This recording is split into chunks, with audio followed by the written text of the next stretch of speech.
Hi,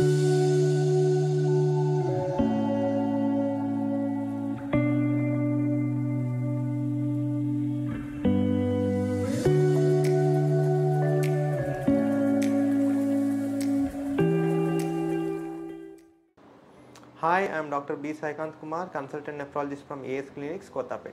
so ఇవాళ మనం ఏం తెలుసుకుందామంటే యూరిక్ యాసిడ్ అంటే ఏంది, యూరిక్ యాసిడ్ ఉండడం వల్ల ఏ సిమ్టమ్స్ ఉంటాయి, దానికి ఏమైనా ట్రీట్మెంట్ ఆప్షన్స్ ఉన్నాయా లేదా అనేది చూద్దాం. యూరిక్ యాసిడ్ అనేది మన బాడీలో ఏదైనా ప్రోటీన్స్, ప్యూరిన్స్ మెటబాలైజ్ అవ్వడం వల్ల మనకి యూరిక్ యాసిడ్ అనేది బాడీలో జనరేట్ అవుతుంది. ఇది నార్మల్గా ఇలా సింథసిస్ అనేది ఎక్కువైనా, ఎక్స్క్రీషన్ అనేది తక్కువైనా కూడా యూరిక్ యాసిడ్ అనేది బాడీలో ఎక్కువయ్యే అవకాశాలు ఉంటాయి.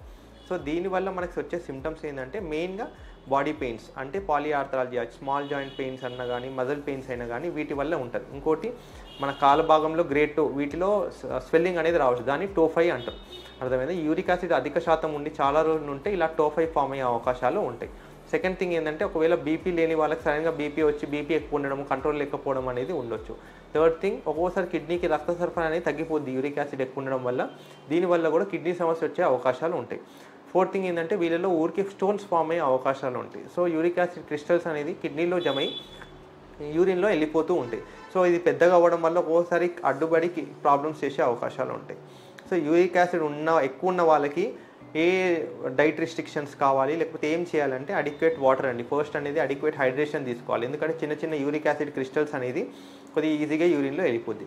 ఇంకోటి ఏంటంటే కొద్దిగా ఆల్కలైన్ ఫుడ్స్ అనేది ఎక్కువ తీసుకోవాలి. ఆల్కలైన్ ఫుడ్స్ ఎక్కువ తీసుకోవడం వల్ల యూరిక్ యాసిడ్ స్టోన్స్ అనేది జనరల్గా అసిడిక్ ఎన్వైర్న్మెంట్లో ఫామ్ అవుతుంది. సో కొద్దిగా మనం యూరిన్ అనే ఆల్కలైన్స్ చేయడం వల్ల ఏంది, అడిక్వేట్ హైడ్రేషన్ తీసుకోవడం వల్ల, ఆల్కలైన్ ఫుడ్స్ తీసుకోవడం వల్ల ఈ క్రిస్టల్ ఫార్మేషన్ అనేది తగ్గొచ్చు. థర్డ్ థింగ్, డైట్లో రెస్ట్రిక్షన్స్ ఏంటంటే మెయిన్లీ ప్రాసెస్డ్ ఫుడ్స్ అన్నా లేకపోతే మీట్ ప్రోడక్ట్స్ అన్నా ఇవన్నీ కొద్దిగా అవాయిడ్ చేయాలి.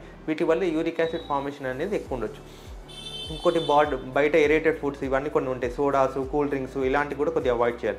అండ్ ఆల్కహాల్ తీసుకున్న వాళ్ళకి చాలా లిమిట్ చేయడం, స్టాప్ చేయాల్సిన అవసరం పడుతుంది. ఎందుకంటే ఆల్కహాల్ ఇంటేక్ ఎక్కువ ఉండడం వల్ల యూరిక్ యాసిడ్ స్టోన్స్ అనేది ఎక్కువ ఫామ్ అయ్యే అవకాశాలు ఉంటాయి.